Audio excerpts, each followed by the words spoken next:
Hey, this is Vampiro again. I think this is the second edition of an English podcast with my partner in crime, my brother from another mother, my co-host, but he's not really the co-host. I'm his co-host, my partner, whatever you want to call it, with Scott. Scott, how you doing, brother? It's good to see you, man. It's great to see you. I see you more often than that. And because of what's going on with him and his books, and what we're going to be getting into and sharing with you, this is growing. The comments are coming in and things are starting to happen. So the good idea about us is we're bilingual, motherfucker. Don't start any bullshit. And it's really important, your message. And I just came off of a tour with Insane Clown Posse, and Scott was with me on that tour. He brought his daughter and she went on stage. She had a blast. It was the most amazing experience that a 10, she's 11 now, but most amazing experience she could have had, because anybody who knows, we want to be in the mix. We want to be in the limelight. When you're older, everything changes. Him and I were laughing right now about these videos that are circulating where friend calls up and goes, hey man, you want to go out? I'll pick you up. And yeah, what time? 9 p.m.? Ooh, might be a little late. My daughter was out until 2 o'clock. She was on stage spraying the bottles. I wouldn't do that for all the tea in China, but she loved it. I was there for her, and it was amazing. Thank you. No, thank you. The Insane Clown Posse, they part of their show is, is of course being in full gear, the Juggalo face paint, but Faygo's a really big thing. You were going to explain to me and you didn't. About what? What is their tradition behind squirting the Dr. Pepper? Okay, so the Faygo, for some of us, I don't know what, whatever is the dollar store, that version of it in your town, a lot of us who grew up with not a lot of resources, you would buy the 69-cent cola or sure. What was the other one? They had the monsters, not Fresca, but it was like that. When I was a kid, there was RC Cola. RC Cola, yeah, all that stuff. But Faygo was the big thing in Detroit. Faygo was their drink. It was their soft drink, their soda. And it's the same thing right now. And in lower income families, that's what you could afford. Government cheese bread and Faygo. I've been there many times. And so now, the big thing when they started their shows, the scary clowns, the psycho killer clowns, and all of that, and including Faygo into the mix as part of the show. And all of a sudden, they just started to shake it up and spray everybody. And as you saw at night, they probably went through, I would say, at least 700 bottles. If I had to guess, it's at least a U-Haul van full. That big trailer outside, that's what it is. Yeah, because when I was backstage, the cases were everywhere. And they were gone. And they just kept coming for more. Yeah. They just kept putting more and more out. And then at the end, so what they do throughout the show is they spray the audience constantly. And they fill buckets. And they throw it. Splash them with buckets. On some shows, they have the water cannons. It's amazing. Yeah, it's a tradition. But the tradition is, at the end of the show, they call it the Faygo Armageddon. And one of their songs is about going to Shangri-La. And when that song comes on, they invite, if they can fit 100 people, they'll fit 200 on that stage, and it's just a meltdown of Faygo and love and his little. They got they're big guys, so there's some beasts out there. And it was Halloween night in Detroit, and his little. She was the first one on the stage. I want to make a comment. And this is a shout out to the Insane Clown Posse and the Juggalos. Wow, I was really impressed with how well behaved everybody was. Yeah. Because there's some rough people there. There's some street people that are tough. The rapper before them, pretty cool, pretty down character, and well behaved. No fights, no violence. I did see something. Maybe you can explain it to me. I got my own version of it. I was backstage with you, and I was off on the side filming my daughter, and I saw a woman being pulled up on stage by her hair, but she wanted to be there. It wasn't against her will. It was like the only place they could grab her to get her. When that Faygo Hollow Wicked stuff started, people from the crowd, the security couldn't even do anything. You said 100 people. I'm going to guess there were 200 people at least on stage. I got worried at one point. I said, my little 11-year-old, she's in the middle of that. And she's in the safest place in the building. Yep, it was amazing. So shout out to ICP. You guys do a great job. Your crowd is amazing, and everybody well behaved. Yeah, it was all good. And you see, the thing about that is, those Juggalo kids, it's not even an ICP thing anymore. Now it's a culture. It's pretty amazing. And there's rules and regulations, but it's not enforced rules. It's just a knowing. You know, if you're in, and it's cool, and everybody's a family. And they saw the little girl up there, and believe me, she was safe. You know, the funny thing is, she said, "Dad, nobody's going to believe me." I said, "We got video. It is out there." And then her friends, little kids, everybody's so full of shit. They start talking about me and saying, "Oh yeah, your dad's, all of his pictures are photoshopped." And I told her, don't pay any attention to people. We got video. You were out there center stage, and you're going to get more of that. So yeah, I mean, fuck those kids. Yeah. But it was a great time, and that was a cool moment. But the thing about that is, that's like the Olympics. If you get a Faygo bottle because you were on stage and you have that memory, that's you've gone to Mount Olympus. You know what I mean? So that means a lot to so many people. And it was cool that you saw that. It was pretty cool. Yeah, I dug it. I fucking dug it a lot. But we're back, and as I was on the road with the clowns, and I'm just this is my feminine energy coming out right now. Awesome. Everybody enjoy. Yeah, and we started the podcast. We just started talking shit to each other. We've been friends for a million years. Yeah. It's more than 25 years. And all joking aside, I brought it up to Scott that on the coffee table in one of the dressing rooms was a book about anxiety and mental health issues and musicians touring, and how there is no program, not only for musicians, but men in general. The highest suicide rates in the world are in the United States and Mexico. They're neck and neck. Men's suicide, because there are no mental health programs dedicated to men who have gone through trauma because of life. And we were talking today about content, and I told him a couple creative ideas I have. There's a lot of internet influencers, and they literally are influencers. Their influence makes a difference, and they talk about making money, and they show off watches, and they show off that's all bullshit. You don't need all those bells and whistles to be happy, but you got to be sound inside. And life is hard. It just is what it is. Life is not easy. And yes, men are getting a bad shake. That doesn't mean we're not excluding women from this, but we're particularly talking about men. You and I both went through it. I've watched your changes. You've had some rough years. And think about this. This guy you could literally say he had it all, right? He had fame, he had money, he had all the women, he had all the bells and whistles, but there's something missing. And I went through it too. Yeah. You were there with me. I stayed with you. It was I wasn't living with you at that time, but you would go on the road and I would stay at your different houses. And life is just fucking hard. It isn't easy. Bro, when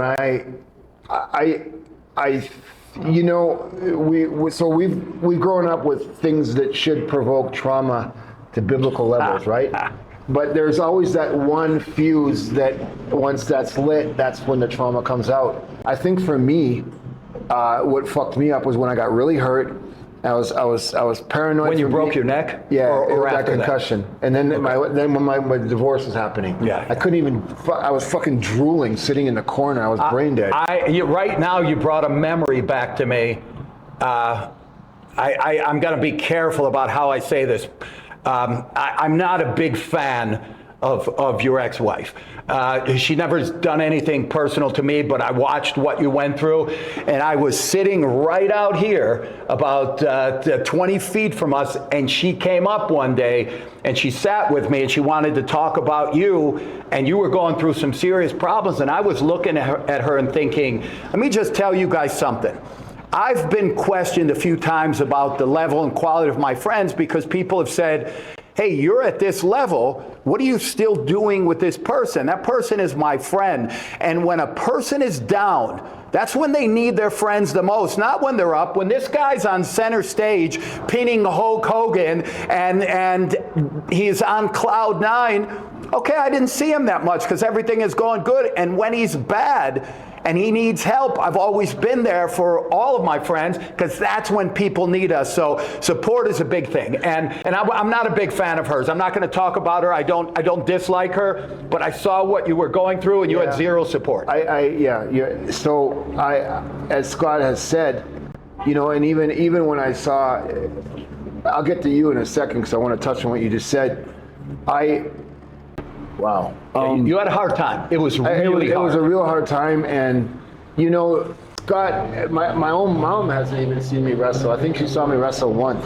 My daughter's seen me wrestle maybe twice. If anybody, I don't have friends. The only one who's really come to see me in some big moments was you. I've been there at a lot of them. I went to Japan with you. Yeah, you went. And we went through that, and I've been to a couple of shows. I went in LA when you were filming. For a brief moment, you were touring and working on that Extreme Wrestling. The MTV. The MTV, the whole MTV thing. Yeah. And it was funny. There were a lot of movie stars that went to watch you guys, the production. I was pretty surprised. Yeah, you know, well, hey, when you can pull people in, you know, it's in blue eyes, kid. It was fucked up because I never realized what meant, you know, mental health wasn't really talked about. But when you're young, you don't know what it is. No, you're just a bull rushing forward. But when I was really going through heavy PTSD because of injuries and whatever, Scott, I didn't even know my own name. Yeah, I've been there. And when you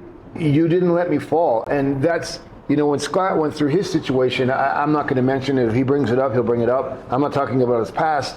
You know, I saw somebody who I looked to as my pillar, as the only place I could turn to is for, when I say support, that was the person I tried to emulate, you know, you're the only one I would really listen to. When I saw you fucking double over because of stress and stuff like that, I was like, holy fuck, who's going to help us? Well, let's I'll give a brief summary of what it was. I am a street guy, poor, underprivileged, and I ground out a life, and I finally had a life. I was the master franchise for Gold's Gym. Yep. I had 5 of my own locations. I had my fitness equipment company. I had over 300 employees. And I remember one day sitting at the Christmas party, and it was this moment of satisfaction and recollection. I said, I created all of this. I did this, wow. And then my ex-wife, who was my wife at that time, decided that she was jealous. She wanted to be me because I would walk into a room and people would say, that's the guy, that's him. And she would say, what about me? And the truth is, and I say it as a joke, I say, well, you're the boss's bitch. It's a pretty good position to be in, not bad. She did nothing to contribute. I did everything, including the cigar book. She told everybody that I stole her cigar business. And it was just a poke in the eye. But anyway, when I was going through the divorce, I've always been a pillar of strength. I've withstood everything that's been thrown at me, and it's been thrown at me from every angle. But I wasn't prepared for that personal difficulty. Divorce, having a divorce in a foreign country as a foreigner, and having the person who basically knows everything about your life attacking you, I couldn't assimilate it. I didn't know, and I didn't know how to do it, and I just went down that hole. I don't really know if that's what they call the rabbit hole, but it got deeper and deeper, and it widened, and I got to a point of extreme depression. So the people out there who say depression isn't real and just, drink a double latte and fix it, it's not that easy. It's very hard, very, very difficult to deal with. And most of the people don't have it, so they don't understand it. Yeah, and then thank you for sharing that. And then, everybody goes through this. And I fucking hate it. And this is one of the things that I really, this is another theme, but when I started really studying magic, it was because it's science, it's brain work, it's memory work, and it's just another philosophy and knowledge. And that really was part of my therapy to start getting better. Because what I realized, because nobody fucking knows about it. And nobody cares. Outside people don't care because they don't get it. And I got prescribed all them fucking drugs, and I just started gaining weight and losing interest in life and becoming a piece of shit. And I'm like, I'm fucking depressed, but this therapy is killing me. And I just wanted to die. I mean, I got to the point where I checked out. It was just, if I could have found my gun, or if I could have found something, I wouldn't be here today. I put it in my mouth. Yeah. I actually made a video. I set up a camera because I had 3 kids with my ex-wife who she wouldn't let me see them, and she played all of the games. And I had some good, tight people with me that helped fix some of the legal problems that she was creating. She could spin a tale, and this story just took on its own life. And I remember the first time I sat with her attorney, or I sat with the judge, And I just said, I can't believe it. She convinced them. It's kind of like tell a lie so many times and it becomes the truth. And that's what worked for her. Wow, incredible. But you know what? Not to go down the negative rabbit hole, the point is we've gone through some fucked up shit, but we're not unique. So have you. Everybody's got their fucking demons, and everybody's version is worse than the other. And everybody's version is true to them. It is. It's real. But 99% of the fucking battles you fight are in your own head. And then I started going down the other rabbit hole of involving other people and getting into help groups. I don't really give a fuck about your shit. I don't care about your fucking problem. And nobody does. You've got to fix it yourself. Yeah, you got to find the route. Yeah, I could give a fuck, but I do care about your depression. And I do care about your heart. And I do care about your balance. But I'm not going to sit there with you and listen to your fucking drama. If you want me to stand by you through the fire, I will, because that's what happened to me. Scott, when I was ready to fucking go, I'm telling you, man, God put this woman in my life, but you know, I've already talked about that. And I'm happy to tell the story again. But if it wasn't for sports, if it wasn't for martial arts, if it wasn't for a fucking loud rock and roll in my head, like standing in front of the speaker, if it wasn't for a black leather motorcycle jacket, if it wasn't for like, you know what, I ain't that bad of a fucking dude. And if it wasn't for your friendship, and you know, when you took me to, it was a big turning point for me, and I didn't tell you. Thank you. But you took me to Marco's training camp. And I started working out with Marco Antonio Barrera, another friend of ours who's eventually going to be here when he gets his fat little fucking ass off the couch, Marco. He was getting ready for an exhibition fight. Yeah. He ran his training camp. Yeah. We did 2 training camps for that. There's a couple backstories, but he was getting ready to do an exhibition in Manchester, England with Ricky Hatton. Yep. We did 2 before that. And Ricky Hatton it leads right to Ricky Hatton. We were close with him. I liked Ricky a lot. We went with him for his induction into the Boxing Hall of Fame, spent an entire week with him. Ricky had it all. He had money, he had fame, he had family, and he committed suicide, which it's sad. People, he couldn't find help. So he couldn't find the answer. I don't. This is a lot of, you know, I was going to tell about another friend of mine in England. I don't know if you remember him from the movie I did. I do remember him. He was a hardcore. Dave was here with his girlfriend to film that stuff with you. He committed suicide. Yeah, he did. Yeah. Wow, and Dave was a serious man. A serious skinhead. He organized, for those of you crime aficionados, he was responsible for organizing the Cray brothers' funeral. Like, he was in with the Cray brothers. If you do your fucking homework, I'm going to go into that. But he was a heavy dude. Yeah. So everybody says, you know, come to the gym and hit the fucking bag and take out your aggression. It's not enough. So when people say that hitting the bag is a good form of therapy, maybe it is, but it's not. What is going on in the world? Look at all the combat athletes in MMA as well, and even pro wrestlers. I can name you 200 right now that have committed suicide because of depression. I don't fucking understand. I have my version. Why do these boxers, or why do men who are in such a fucking aggressive thing, okay, what's your perception on that? My perception is very simple. Everybody needs a purpose. And we need a purpose to follow and to keep us going. It is a purpose. If that only purpose is money or fame, you're missing something. You're empty. There has to be something that fulfills you. So a lot of times what happens with people, and this is the reason why I didn't become the famous fighter that I probably could have, because I was kickboxing, I was boxing, I was also a very good wrestler, and I always looked at it and said it's one-dimensional. If I follow only that and I don't make it all the way, what do you fall back on? In Ricky Hatton's case, when people become famous, you got to understand the difference between fame and just a casual, normal person. We're all the same. So there is no difference between me and the famous person, except the spotlight is focusing on them, and it gets hot, and people expect more. When you have a base, a real purpose, that helps a lot. Talk to me about Johnny Tapia. I remember when Johnny Tapia is another. I was there for Johnny Tapia's induction into the Boxing Hall of Fame. His wife Teresa was there to go through all the ceremony. And I want to tell you something before you give that away about her, because I want to tell you what I saw with him and her. You know, Tapia, another guy, rest in peace. There's a past to Johnny Tapia that I'll divulge here that most people couldn't live through.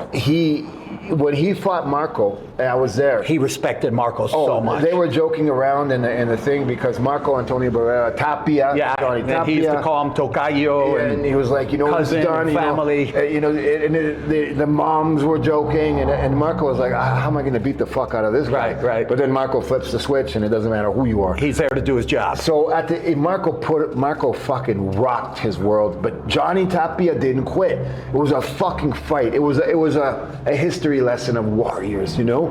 And Johnny Tapia at the end of the fight was crying in the ring, and his wife came in, and she fucking smacked him harder than Marco hit him all fight. Fucking smacked him. She said, "You put your chin up, because you fucking stand here proud."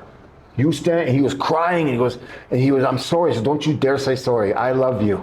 And I was like, "Oh my God." Johnny Tapia's mother was murdered with like X amount of knife wounds. I don't remember. It was volume. It was in front of him. Yeah. He was 8 years old. That guy. It's very hard to come back from that kind of trauma. And once when I was locked up, I was kind of pitying myself, the position I was in. But I was in a cell. My cellmate was this black guy, and he started telling me about his story in life.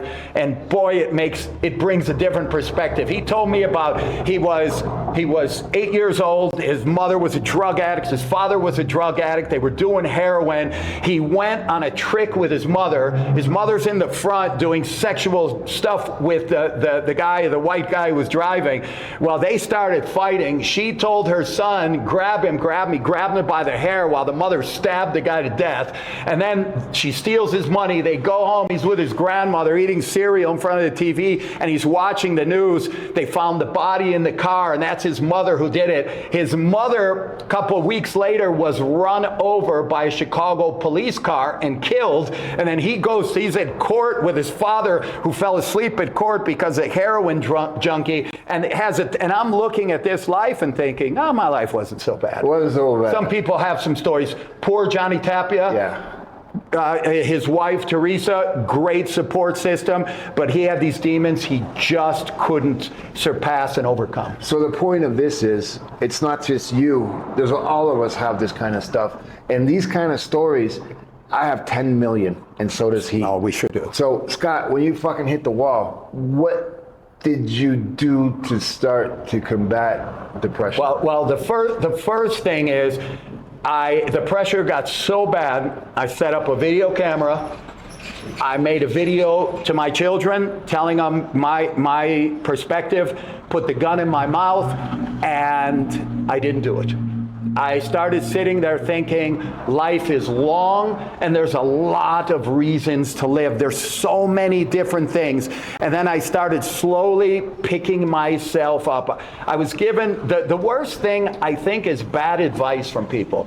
And I went to therapy since I was 5 years old. I don't think therapy really works. I think you have to find something that entertains you. You have to find good company. You have to be strong. The truth is, the only person who can fix you is you. I think therapy is, or whatever. Getting it out helps. It's so, mental health and PTSD is so individual. Yeah. I studied psychology during COVID. I knew that I was getting into podcasting, and I wanted to be able to back myself up, so I got a degree in psychology. I couldn't believe it. I actually fucking finished something in my life. Awesome. And I realized that it's all bullshit. It's a scam, meaning doctors and this and that and therapies. I understand it, and it does help, but you're not telling the truth about it. And I truly think that you can't solve this shit from a textbook. It's very individualistic, and I don't think that you should impose your perception. You need to learn how to listen. How do you feel about that? I don't know if it's listening. I think it's being able to take a step back, look at your life from the outside, from. I mean, if somebody's telling you something. Oh, if somebody's telling me, I listen, I work through it with them. I'll tell them straight, like, it's in your head. Like, a lot of friends call me all the time. I've been that pillar of support for a lot of people, and it's a lot of things that affect people. It's normally romantic relationships. It's normally pain because of a breakup. This person didn't like me, and I go, wait a minute. Just think about this. You were alive and you were well before you knew this person. Now this person's been in your life for 4 months and now you want to kill yourself? Whoa, take a step back. You're going to be fine because you were always fine. Don't let one person define your life. And I'll explain to people, maybe it was just their destiny that this person came through your life. It was predetermined. But it lasted 3 weeks. Appreciate those 3 weeks and move on. You can't focus on just one person. A lot of people now, the peer pressure and the outside stress because of image, expensive clothes, name brands, everybody wants to be an influencer. And we started with showing off a watch and a car. Do not rate yourself on those bullshit videos where somebody is showing all the splendor. A lot of those people aren't even happy. Nah, and that's all rented bullshit anyways. A lot of it. Yeah, a lot of it is. I know because... You've seen it. Yes, I do. And I've never done that, never rented it. But if you see me in a fucking mansion sleeping in a lacquered coffin being pulled by a limousine, I can guarantee you that it's not mine. But anyways, whatever. So do you think that, I signed up for it, but I got hurt. I'm going to do it eventually. I'm sure you've seen it online, the Man of War Crucible. Yeah, that's amazing you mentioned it. I saw them by...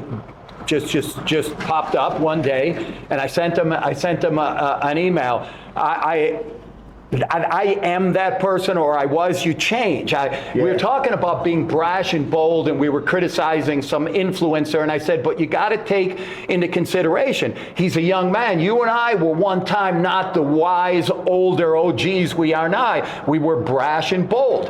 It comes along with being young. I agree. So I sent them a message, and they sent me back a price. It's pricey.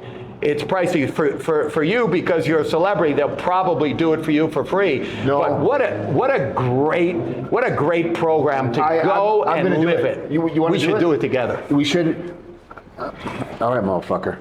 I couldn't do it because I got hurt. But I started it, so I got the book. I went through the philosophy. Okay. Remember, we did the Krav Maga course together. Yes, we did. That was pretty intense. Yeah. But this one, I want to do. Because I want to do it because I don't want to quit. Yeah. And when I saw it, I thought of you right away. And I'm like, you know what? That motherfucker would probably do this with me. Oh, yeah, I'd do it with you. This is the deal, though. I don't want to see you fucking quit. So you got to fix all your ailments. You got to be ready. I would say prepare for that, and this is a purpose. Now we got a reason. You and I have talked about it, and we are going to do it as soon as my shoulder. I had shoulder surgery. As soon as as soon as I'm capable, we're going to start lifting. We're going to start doing a little bit of stretching and yoga, and we're going to do some jiu-jitsu and kickboxing and boxing. And because this is the old man routine, we're both up to that 6-decade level where this stuff isn't easy. It's not like two 20-year-olds doing it. Just the fact that we can do it, that's a huge accomplishment. And to do that course, the men's, what's it called? Men of War? Men of War. Yeah. That's not easy. I didn't see any guys in any of those videos that look 60. No. So I'm saying most of the guys do that are middle-aged, like 40s. Yeah, the guys that we used to beat up in school. I didn't go to school. But I want to go for it. I think that we should do that. I think it's awesome. Because I'm so fucking sick and tired of being skinny and weak and hurt. I'm done with that. And I'm going to include... it's going to be fucking obvious, and I'm going to tell you what I'm taking. I'm going to be taking anabolics, not a lot, but I'm going to do it. I don't give a fuck. I've taken them since I was like 14, and I love them, and I don't care what you think about that. And but there's a smarter way to do it now. And I'm also going to really include heavy supplementation because it is what it is. It's worked for me, and peptides. You have improved your health and well-being a lot over the last 6 months. Because I remember you coming a year ago and you were more broken down and I could feel it. And just this week alone, like a few people here from the crew made the comments and they said, wow, it's really admirable. Vampiro, you're looking healthier, your facial aura, and then your body. You're standing straight, you're walking better. Yeah. It's pretty impressive. It's inspirational. Well, so where does that motivation come from? The love of my daughter, the love of my woman, and the love I have for my friend. Because if you can see the dirt floor, you can see the... Okay, can I start this? Can I kick this off? Oh, wait, hold on. Let me put the fucking lights on, because this is his baby. Okay. All right. And then I'll tell you you my little cherry on top why it's motivated the fuck out of me, but listen to this. Okay, so I'm gonna explain right now with a lot of passion why we're sitting in this dirt shithole right now. If you just pan around, and I'm gonna ask the film crew later to do everything and maybe even include some architectural diagrams, some specs on this. The other day, Vampiro and he did me a favor. He said, Scott, we are gonna promote your book. This is my first book of 4 books that are already done. They're all going to bang out in the year 2026. This is about my cigar smuggling years, and I think it's awesome. I hope everybody is entertained by it. And he said, I'm going to put you on my podcast. Not only am I going to put you on there, it's going to be my first podcast in English, and he's on this new route that he's taking. He's going to really focus on podcasts, and great. So we sit down, we do it, and then later he says to me, Scott, I think that you and I have some energy here. Let's start our own deal. And that's, just a week before that, Marco Barrera had mentioned to me an idea to expand and make some changes. And then I was right in the process of designing and building out a well-known restaurant. I don't want to mention any details and give away anything yet, but a well-known restaurant decided to build out in this space that we're in, and then I included a studio. It's mostly in honor and to help out El Vampiro. But I told him, I said, let's build out a real podcast studio, because most podcasts that we both go to are in a bedroom, they're in a closet, they're in somebody's extra bathroom. Yeah, I told you. And I said, we're going to build a stable one, and we're going to build it really cool. So this space that you are looking at right now, this construction site, in the next 2 months will be remodeled and will be turned into a state-of-the-art podcast. It's going to have screens. It's going to have, I'm going to put so much shit, and there's going to be this entire front is going to be glass, so people could see if we wanted them to see it. We're also going to have a curtain system, and then on that side there's going to be a full glass wall, so the people that are inside of the restaurant, and the restaurant is large and it's a well-known restaurant, they're going to be able to see. We're going to decorate it with one of those big lights on air, and it's going to be awesome. And the reason and what I think not only is it going to help both of us, we can do content. Marco Barrera can come and do his content, and whoever else that we decide that is worthy to use the studio at certain times. And you're going to be bringing in guests from around the world, so they're going to be treated well. So that I'm really excited. So that's why we filmed here today, so people can see dirt floor, walls falling down. This is a bare bones space that is going to be a badass studio in about 2 months. I got another little bit of news I'm going to drop too. Part of the project, he doesn't know yet, but he's going to know right now, and everything that I got going on. I used to work in radio a lot. The radio is I did your radio show a bunch of times with you. My radio show, radio to me, the War of the Worlds when I was little, and Orson Welles and that whole, a lot of you won't even know about it, but Orson Welles did this thing in the 1930s where he went on live radio and didn't tell anybody except the actors, didn't tell nobody. And back then there was no television, really not a lot of cinema either. And only live radio, no recording. And that's where the soap operas would start, was on the radio. And that's why the people would sit around the radio on Sunday nights with the family and listen to... That's where you would listen to sporting events too. Exactly. And he did this thing of an alien invasion. There were mass suicides, mass evacuations. Nobody knew it was a fraud until after, and he said it was theater. So that's been my goal since day one. To surprise people? To provoke. That's why punk rock is so important to me, is to provoke you to use your imagination.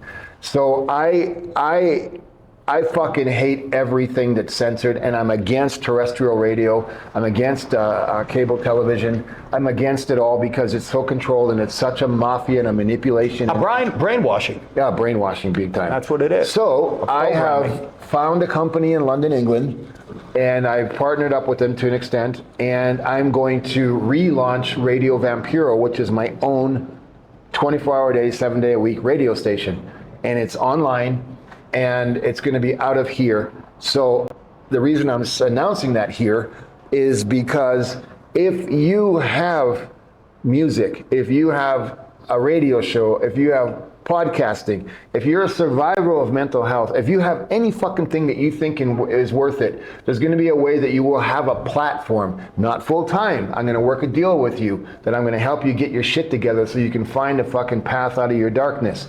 The other thing I want to really announce is, so that's going to be open to everybody, but we're going to be continuing to do this, and there's going to be a version of this that once a week we're going to do a live call-in. Once this gets some steam and there's enough behind it, you're going to call in and you're going to talk to us about your themes. So like I do paranormal radio. People call in and tell me their ghost stories.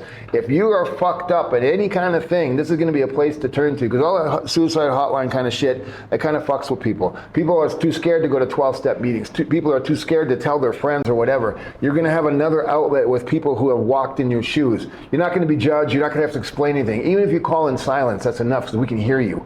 So that's one other thing that, thanks to him and this vision of what he's doing. Can you imagine if we bring in a world-class person in the biohacking community, in the bodybuilding community, in the fight community, in the music, whatever the fuck it is, ex-gangsters, potential gangsters, kids with potential to change the political system in this country, anything like that, I don't give a fuck. I like to pick fights like that because, it's a punk rock thing and I'm into it. And he's even worse than me. So now that we have this and it's not going anywhere and I don't have to ask permission or say sorry, it's the gloves are fucking off. Awesome. I'm glad you feel that way. I do, because Scott, I was running out of steam. I'm like, I got all these tools.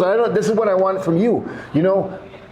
Prison, it's a fucking disgustingly horrible thing to get into. But was there anything, what was the moment that you took something positive out of that to help you stay on your path or find your path? Well, you have to remember that I had a troubled childhood. So it started early. I was locked up early. I was in a cage from an early age. I went to bad kid schools. And I don't know if anybody understands, like, to me, I know what it means because I lived it. Bad kid school is terrible. It is not just a room. I went to the one with the helmet. Mine wasn't bad kid school. I went to the special school. No, mine was the one with metal detectors at the door, people bringing guns and knives and violence, and it was bad. So Public school or reform school? It was public reform. Okay. And it was juvenile jail. And I went through all of that. And in jail, I got put in the local police station jail more times than I can possibly count. And in several of my books, I talk about beatings, like on the street. I did that documentary in Chicago about the street gangs, and it sounds like I talk about all I did was win and beat up people. That isn't accurate. I took some lumps, many lumps, but the worst beatings I ever got in my life were by the police. Chicago police, when I was young, they were some rough characters. And now they're probably still a lot of rough characters, but the gloves were off back then, so got a lot of beatings. Jail really doesn't help anybody. It doesn't reform it. It really only makes you worse because you're hooking up with people that are doing the same. A lot of guys in jail are bitter and angry, and they're not looking for the redemption path. They just want to get out and do exactly what they were doing before. And there's some dudes that ain't getting fucking out. Then there's some dudes that aren't getting out. They kind of try and separate those because the lifers are very angry and bitter, and they'll kill somebody at the drop of a dime. Jail is a very ugly place. There's nothing beautiful. There's nothing to boast about. And I have this thing that I believe in. Some guys do 25 years and some guys do 5 days. You don't need more than 60 days in jail to understand everything there is to know about prison. It just repeat. So there's nothing good about jail. Nothing. Wow. Was it hard for you? You got to have the posture. You can't. Everything is red. I'll tell you what I noticed, and it really affected me. I would see guys in jail that people know each other. I've always been looked at. Any motherfucker out there that doubts me, you just look at me. You look in my eyes. You said it one time, long time ago, and it's always been that. I am the real motherfucker. Yeah. I was. Now, I'm a 60-year-old man, and there's some reminiscence left and a lot of experience, but all of that is gone. But what I would notice in jail, I see some really guys you knew were straight, stockbrokers, accountants, architects, and they get hardened. You get hardened in jail, and you gotta play that role because it is dog eat dog world. And if you're soft and weak, you will get eaten up and spit out, and people get angry. I'm lucky because I was the real deal. There's no faking it.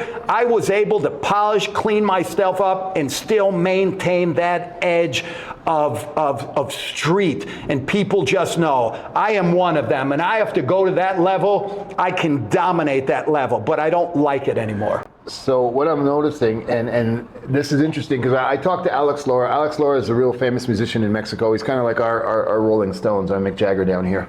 I interview him a lot. He's a friend of mine. Hey, I remember when you brought him a couple years ago. Yeah, and he can't fucking talk about anything other than the 5 or 6 things that he talks about, which is his music.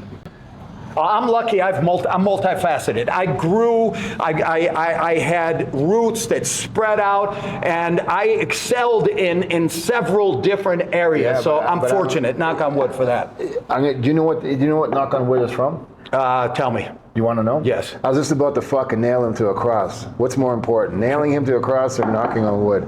I'll do both. Knocking on wood, everybody thinks this is for good luck.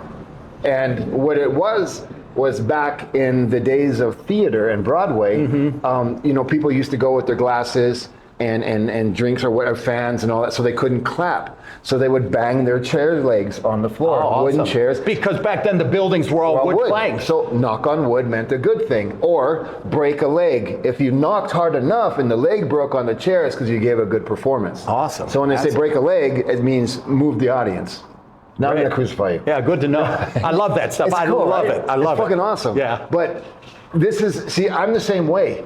And I don't see it as defensive. But I've asked you 3 times today, how did you deal with the mental health part of it? Where did you go? Because I'm trying to ask you questions about it, and you don't justify it, but you're really, I was this, and I traumatized, and I know. Do you find it hard? I can't do it. I'm still stuck like you. I loop sometimes and I get looped in it. Do you catch yourself, or do you realize, holy fuck, 10 years ago I would have shot somebody over this? Well, I have several facets that answer that question. First of all, I hadn't talked about any of this stuff for years. I just started talking about it after I turned 60, and I started writing the books. And then I said, you know what, fuck it. My past is my past, and giving credit to David Goggins, there's a quote from David Goggins where he said, don't be embarrassed about your past, who you were, what you did, face it and embrace it. And I said, you know what, it's right. I was who I was. My life was the way it was, and now I am a different person. I'm going to talk about it, and hopefully it helps people, and it also entertains people. I'm still not comfortable about talking about all of it. Who I was pretty bad. There wasn't a lot of good in it, but good came out of it. I forced myself through. So when you're talking about my past, my therapy started at about 5 years old. I saw all kinds of therapists, and then bad kid schools, and I went to therapists, and then I had a personal, prolonged, a long relationship with a therapist from my school, and she helped me more than you can imagine, but it wasn't actual sitting down and her therapy sessions. It was being able to coexist with her she knew me, so she would make personal comments. She would tease me sometimes about, yeah, big tough street guy. And it didn't affect me until later. That seed was planted, and then there was growth later. So I could look back and go, yeah, she said that. Yeah, she told me. And you and I will develop throughout our conversations. I'll come clean on more stuff. Sure. I'm not real comfortable with a lot of it. And when I was in Cuba, it's in this book, but it's relative to this conversation. I met she was doing some technical legal favors for me in Cuba, and there was a family relationship. She had a sister here, and I would spend time with her in Cuba, and she was a high-level psychologist in Cuba. She was a personal friend and associate of Fidel Castro, and we were sitting there one day, and she said to me, Scott, you're a very smart guy. She said, did you study psychology? And I laughed because I used to lie or embellish, and I used to tell people that I did study psychology because I have this personal, intimate relationship with a person who had a doctorate in psychology. I did learn a lot through spending time, and I laughed and I told her this story, and I said, you know, if I would have grown up in Cuba, I would either be in prison or I would be dead. And she said, oh my God, Scott, don't say that about yourself. And I said, what do you mean? She said, no, Scott, maybe if you would have grown up under different circumstances, maybe you would have been a general. Maybe you would have been in Fidel's cabinet. And I never thought about myself as that because I was always just this street guy, and my maximum growth was street hustle, street cons. Sure, we learned how to make money and do certain things, but I never imagined myself being a respectable citizen. I always imagined myself being some type of gangster, and that would be the pinnacle, and it's embarrassing.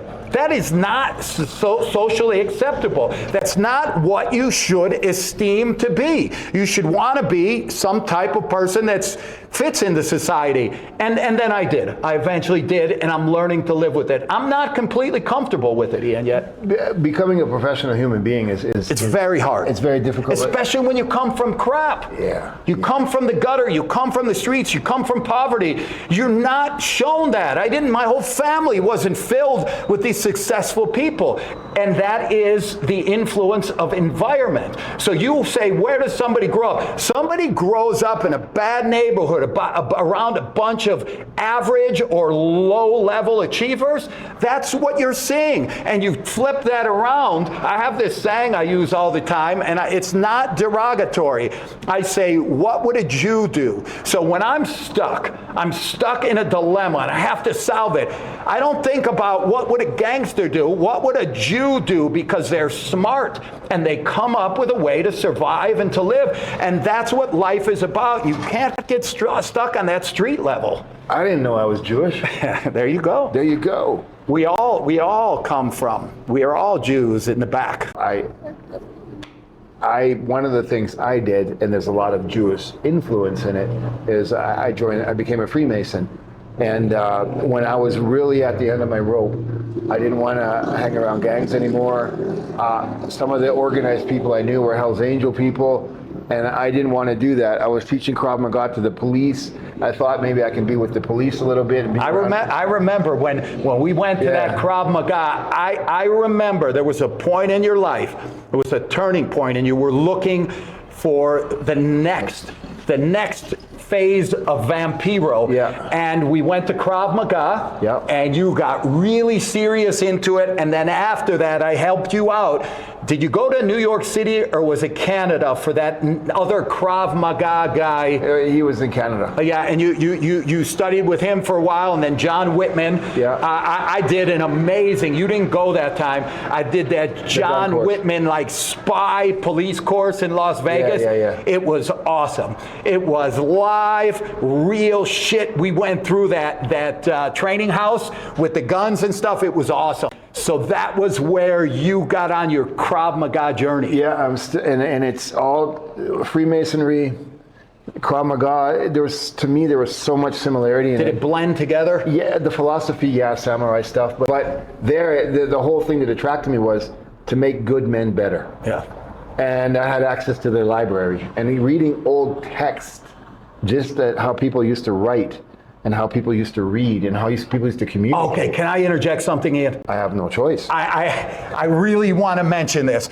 My whole life, I wanted to get better and improve. Okay. And I was looked down on by the local guys and the older guys. I was dressing better, speaking better with that psychologist. She put me through a whole vocabulary course, and I just kept wanting to raise the bar and get to the level, and I was looked down at. And I want to make a fucking clear statement.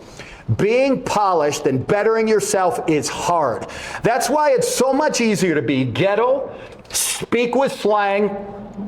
You don't even have to speak. It's like Ebonic. Yo, man, what's up? That's your whole vocabulary. It's so much more difficult to make yourself better, to polish yourself, to carry yourself well, and everybody should do it. It's self-respect. So what you just talked about, making a good man better, we all start out at nothing. We're babies, we're born, life takes us, but nothing is stopping you from being the best version of yourself, one step at a time.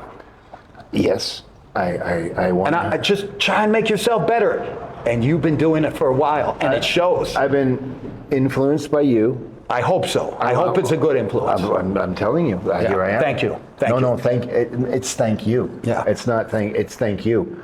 Because of your influence, I couldn't find it. So when I was saying I was with the police, and I was like, these guys are fucking idiots. I didn't want to be around that. Yeah.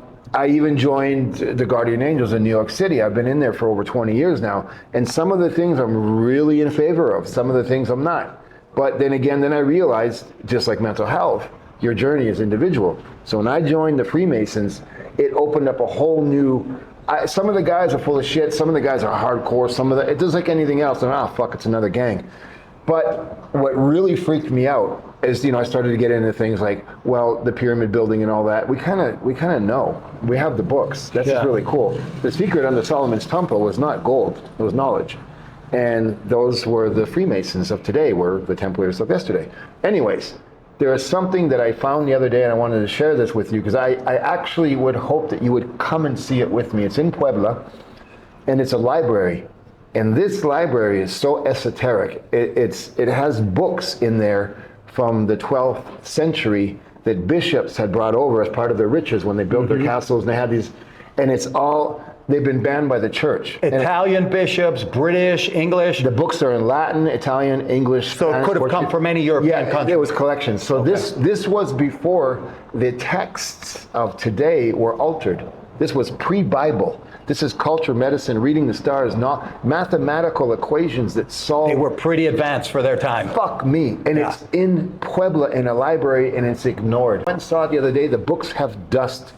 You can grab the books, these books that are... You can actually touch the books. You can sit down and read them. Wow. Pretty interesting. And it's not one book. It's thousands of books of our true history. And that, to me, is the education I want to follow. When men were men, villages were villages, clans were clans, because it was survival, and it was just it was all for the right reason. And that really moves me. And that, all of this, even the Krav Maga journey, Krav Maga is fucking disgustingly brutal if you get at a high level. I mean, it's to do bad things to bad people. No, what Krav Maga is, I am a martial artist through and through, and some people criticize Krav Maga because Krav Maga, there have been a couple of the upper echelon guys who've tried to compete in MMA and they got destroyed. MMA is a sport. These guys train specifically to do that. But Krav Maga was designed so that the Israelis, and you can take an average, any male and female Israeli, take them from their bedroom, and in 3 weeks, you can have them in fighting shape, and it's not about sport. Take an eye out, hit them in the throat, break an arm, run, take a knife away, and survive at all cost. And that's what it's about. It's about real. It kind of developed after the Nazi invasion, and there was a promise that it would never ever happen again. So by law, you have to study 2 years of Krav Maga in Israel. John Whitman, my teacher, our teacher, who's given me the levels that I have, and I'm steps away from about the highest level you can get that he gives. He is the highest rated instructor outside of Israel. From Israel, from Wingate University. He's the highest level black belt instructor they have. But he's obviously not IDF, Israeli military, but he's fucking hardcore. So we can go there and do that. But Scott, this is to you. This is for you. This is my thank you. I came from a poor family. I grew up in the streets. I got it together. I dropped the ball in sports. I became involved in gangs and organized crime in Montreal. I got involved in drugs. I became a drug addict. I became famous. I dropped that ball. I'm divorced. I fucked up my life. I threw it all away. And if it wasn't for my faith in me, the one who lit the fuse under my ass to become a professional human being while he was going through his divorce was this man, my friend, my brother here. And it's because of him I've become a high-level Mason. I am not the best, but I'm on my way to an independent businessman. I've become an icon in 2 industries. I'm in various music hall of fames, cinema hall of fames, and sports hall of fames in Mexico. Not a lot of people can say that. I've become an author in 2 languages. I have a podcast and a radio show that's heard in 98 countries. I become a new person. I've got my health back. I got my brain back. I want to live. I love life, and I have peace and balance. And I really, really want to say to you, you can do this. You can find it, because you don't have to look for it. It's already in you. You just have to believe. I didn't believe. My friend who fucking I went through shit. He went through deep shit. Is my fuse. This is my lighter and my fuse. This is my mental health solution right here. Yours is there, but you can't look for it, because if you look for it, you're not going to find it. It's already in you. Look in the mirror, and what you don't like that's looking back at you, start there. That's some advice. There are some subtle signs that people get, and you gotta be aware of them. Like, I didn't sit him down and reprimand him like a child. I led by example. He saw what male strength existed in me and perseverance. But I did give him advice, and it was normally. The advice I mostly gave him was focus. Focus and stay the course. I'm really impressed by his devotion to making himself the best version of Vampiro that he can be, because you're on the right course now. I'm going to have a link on all of my stuff going forward where you can get this book. It's not out yet, not until January 21st. Then he just ruins all of the fucking surprises, because he just jumps in way too fucking much. There's going to be a contest and gift bags with stuff in it, and this is going to be awesome. In here. And because he's such a dick and ruins everything, they're going to be signed by Scott. He doesn't know that yet, but he's going to sign some. And you're going to have to complete some work to get those opportunities to get this gift book that I'm going to be giving out once it comes out in January. So keep following the podcast.